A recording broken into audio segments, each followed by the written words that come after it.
What if I told you that my friend is a go-getter, or is a stickler, or a straight shooter? Do you know these English idioms? Or would you be completely confused? Today, you'll learn 25 idioms to describe people, and using these idioms will help you sound fluent and understand natives. Welcome back to JForrest English. Of course, I'm Jennifer. Now let's get started. Number one, a people person. This is a must-know idiom. This is someone who enjoys interacting with others and is good at building relationships. For example, Jason is a real people person. So notice here, I'm using real to modify it, to intensify it. And don't forget that article, a people person. So he always makes everyone feel welcome. I'm a people person. Or you can say, we need a people person for this customer service position. Don't worry about taking notes because I summarize everything in a free lesson PDF. You can find the link in the description. Number two, a go-getter. I love this one. It describes me, and I'm sure it describes you. A go-getter is someone who is ambitious and takes initiative to achieve their goals.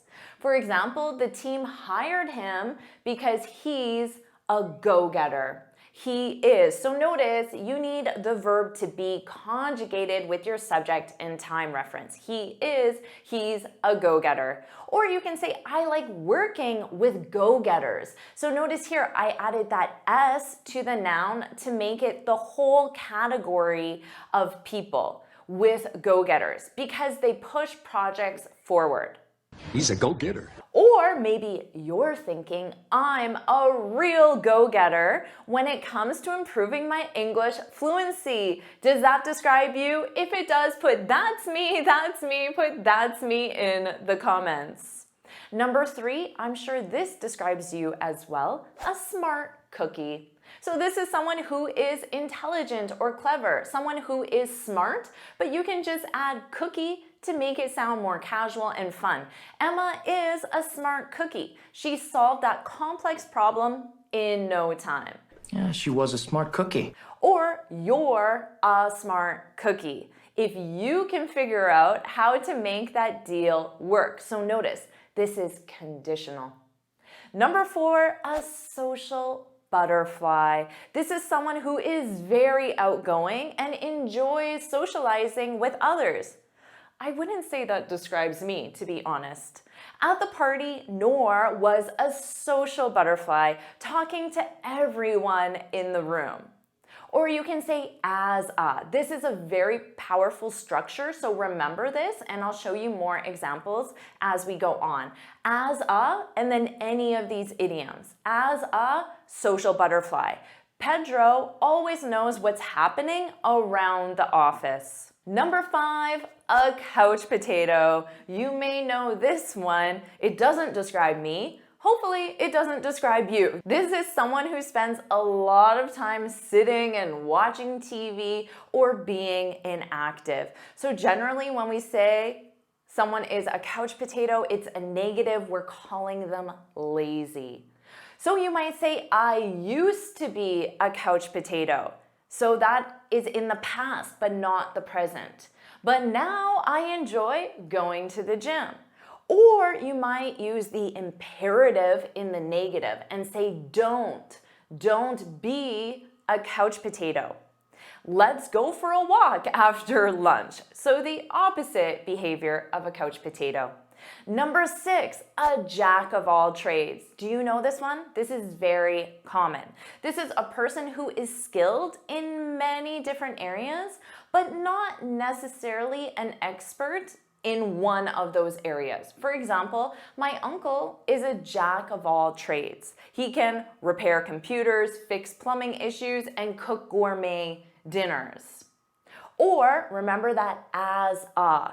Don't forget that article if it's a singular. So in this case, it is because it's a jack. As a jack of all trades. She's able to communicate to every department in the company. So notice you have Jack, which is a male's name in North America, but this idiom is gender neutral. You can use it with males and females. Number 7, a straight shooter. This is a positive idiom. It's someone who is honest and straightforward. So straightforward in the sense that they tell you information directly. I appreciate working with Peter. He's a straight shooter. Or the manager is a straight shooter. She gives constructive criticism directly. Number 8, a big shot. Do you know this one? This is a person of great importance or influence in a particular field or organization. Now, you might say to your friend or colleague, don't be intimidated by him because he's a big shot. So you might think that someone who is a big shot isn't a people person, isn't approachable, but don't be intimidated. Oh, Ken Park's such a big shot. Or you can say, Evelyn's been acting like a big shot since she got promoted. In this case, it sounds negative. So it sounds like she's acting like she's more important than everyone else because she got promoted. So notice that verb in this case, acting like a big shot. Number 9, set in one's ways. This is someone who is resistant to change and prefers things to remain the same. Does that describe you? My grandmother is set in her ways. So notice it needs to be possessive to the person. And here's an example of how she's set in her ways. She still refuses to use a smartphone. Or he's so set in his ways, and don't forget that S, it's always S on ways, that he instantly dismisses any new ideas. So if he dismisses them, it means he doesn't consider them. He just says no. Number 10, a worrywart. Hopefully this doesn't describe you. This is someone who worries excessively, so a lot, about things, often unnecessarily. So you might say, don't tell Sarah that the client didn't like the presentation. She's such a worrywart. So she'll worry about it tonight, tomorrow, a month from now, even though it's not a big deal. Oh, Herbert, you're such a worrywart. Or you might tell your friend, your sister, your husband, don't be a worrywart. The project isn't due for weeks, so they're staying up at night worried because they're a worrywart. Number 11, a cheapskate. A cheapskate. Have you heard this one? This is someone who is unwilling to spend money or is very frugal.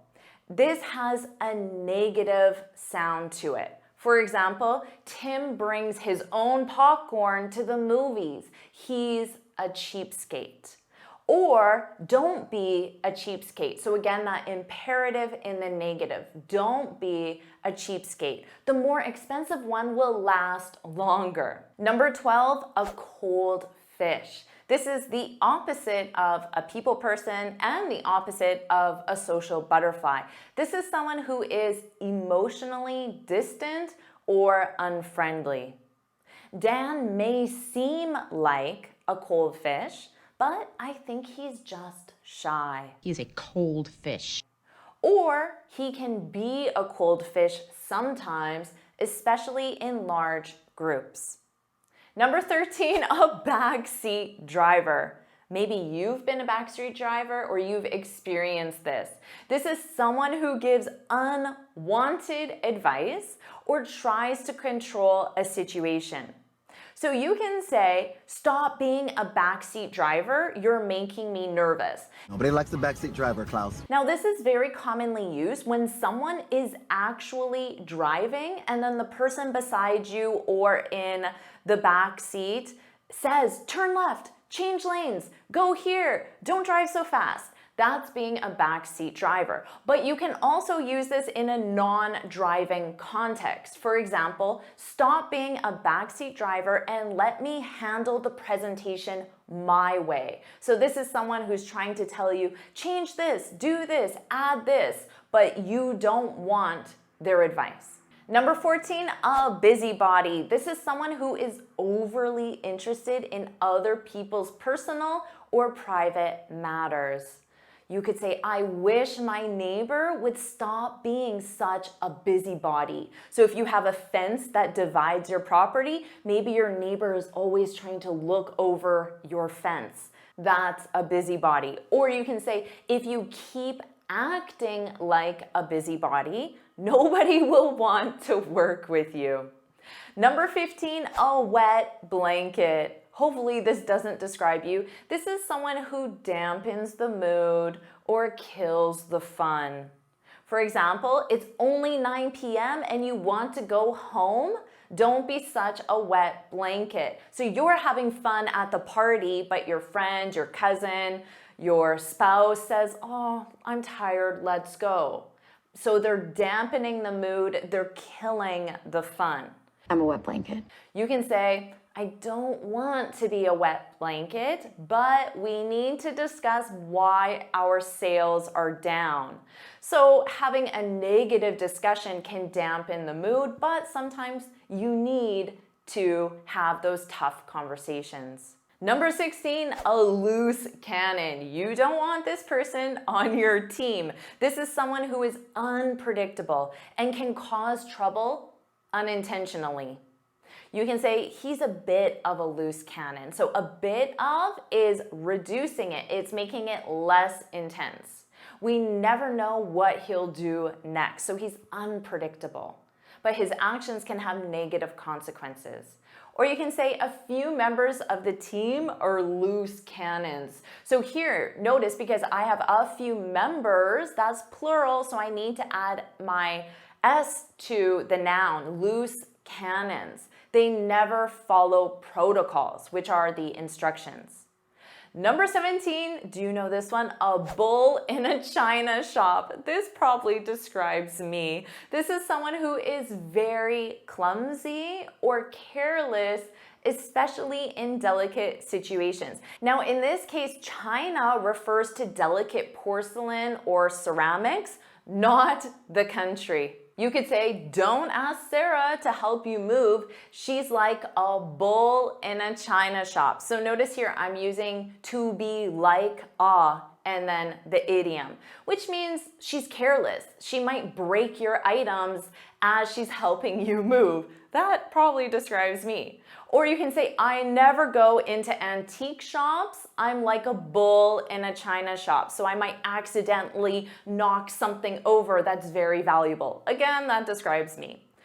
Number 18, a dark horse. This is someone or something that is not well known, but has the potential to surprise or succeed. Talk about a dark horse. This is often used in competitions, political, sports. He was a dark horse in the competition, but in the end, he won first place. So he was not well known, but then he won. Or you can say she's a dark horse. No one expected her to be promoted so quickly. Number 19, a lone wolf. This is someone who prefers to work alone and doesn't like being part of a group. Here's that structure with as. As a lone wolf, he prefers handling projects on his own. I'm a lone wolf. Or you can say the lone wolf approach doesn't work in our company. We value teamwork and collaboration. Number 20, a know-it-all. Oh, you don't want to be this. This is someone who behaves as though they know everything and refuses to listen to others. So again, because this is a negative, you could use the imperative in the negative, don't. Don't act like. You could say don't be, or you can use to act like. Don't act like a know-it-all. You need to listen to other ideas before making a decision. Or you can say, I don't want to seem like a know-it-all, but I have experience with this issue. 21, a creature of habit. You probably know this one, so let's make sure you feel comfortable using it. This is someone who prefers routines and does things in the same way all the time. This definitely describes me. Amelia is a creature of habit. So she won't like these new changes. In this case, that sounds more negative, that the person isn't open to change. So in that case, it doesn't describe me, but this next one does. As a creature of habit, I've been eating the same breakfast for over 10 years. This is true. Ask my husband. He is sick of oatmeal every day, but that's what we have. Number 22, a breath of fresh air. This is someone or something that is new, refreshing, and brings positive change. You can say working with Emily has been a breath of fresh air. So she brings new ideas to every meeting. She brings a new perspective, new energy, new personality. She's a breath of fresh air, and this is positive. You can say after the long meeting, the interactive presentation, so something was a breath of fresh air and lifted everyone's spirits. So it was a welcome change. 23, a stickler. I like this one. Now you can say a stickler for the rules. That's the full idiom, but most natives, we drop the for the rules and just say stickler. This is someone who insists on following rules strictly and doesn't like bending them. So bending them means changing them slightly if the consequence doesn't seem extreme. For example, Greg is such a stickler, he won't even let us leave 5 minutes early. So in this case, although the shift ends at 5, does it really matter if people leave at 4:55 on a Friday? So you bend the rules. You let people leave 5 minutes early, but Greg will not because he's a stickler. Or you could say, I'm a manager now, so I need to be a stickler. I need to enforce the rules. It's my job. Number 24, this is for all the parents, a class clown. This is a person, usually a child, who is always joking or causing trouble in a funny way.